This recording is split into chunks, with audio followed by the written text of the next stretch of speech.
O ano era 1760. Salvador despertou para um silêncio inquietante.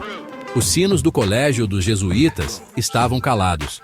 O silêncio não era descuido, mas sinal de uma mudança monumental. Soldados reais cercaram as propriedades dos jesuítas durante a noite. Os padres, antes influentes, agora eram prisioneiros. Os jesuítas eram educadores, protetores dos indígenas e guias espirituais. Sua queda repentina chocou Salvador e simbolizou o fim de uma era. A expulsão foi brutal, mudando para sempre a vida da colônia. O silêncio dos sinos era o som de uma instituição sendo apagada. A Companhia de Jesus chegou ao Brasil em 1549, com a missão de converter indígenas e educar a elite colonial. Fundaram escolas e missões, tornando-se uma força dominante, especialmente na Bahia. Controlavam vastas terras e engenhos, acumulando riqueza e independência. Essa influência gerou rivalidades com colonos por protegerem indígenas da escravidão. Sua lealdade ao Papa era vista como ameaça pela coroa portuguesa. O poder dos jesuítas acabou atraindo inimigos decisivos em Portugal. O Marquês de Pombal, ministro do rei José I, era um reformista iluminista decidido a centralizar o poder do Estado. Via os jesuítas como obstáculo às reformas e ameaças à autoridade real. Usou propaganda e conflitos, como a Guerra Guaranítica, para retratá-los como rebeldes. O atentado contra o rei em 1758 deu a Pombal o pretexto final. Acusou os jesuítas de conspiração.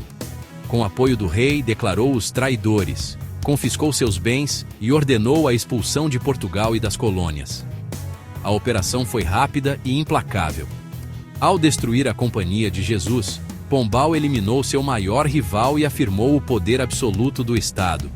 A expulsão foi mais que antipatia pessoal. Foi um movimento político calculado. O impacto seria sentido em todo o Império Português.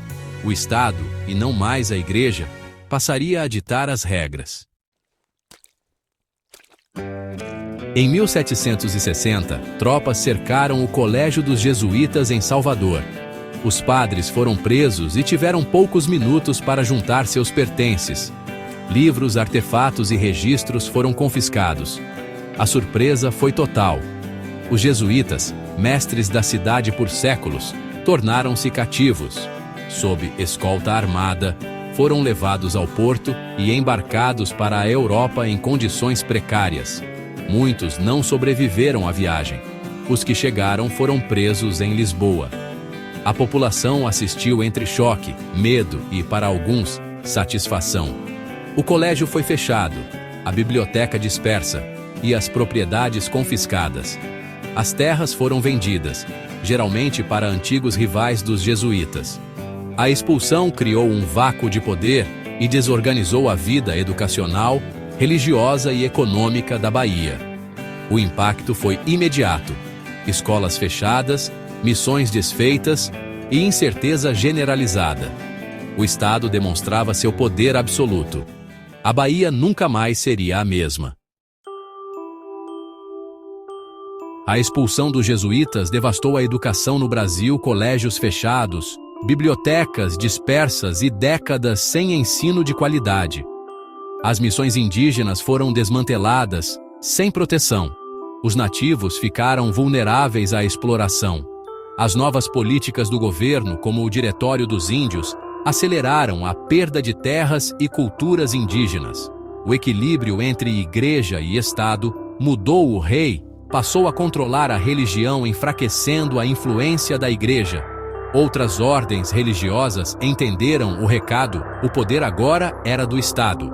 As propriedades confiscadas não trouxeram a prosperidade esperada sob nova administração, caíram em decadência. O vácuo deixado pelos jesuítas foi maior do que Pombal imaginava. A expulsão transferiu riqueza, mas trouxe desorganização e retrocesso. O impacto social, econômico e cultural foi profundo e duradouro. O Brasil colonial entrou em uma nova era de incerteza. A expulsão dos jesuítas em 1760 foi um divisor de águas. Decisões tomadas em Lisboa mudaram radicalmente a vida na colônia. O episódio revela o choque entre fé, política e economia no Brasil colonial. Os jesuítas caíram não só por religião, mas por ameaçarem interesses econômicos e políticos.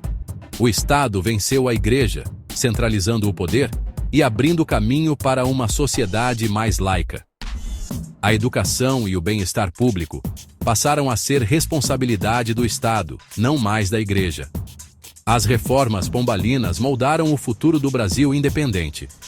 O silêncio dos sinos em Salvador marcou o fim de uma era e o início de outra.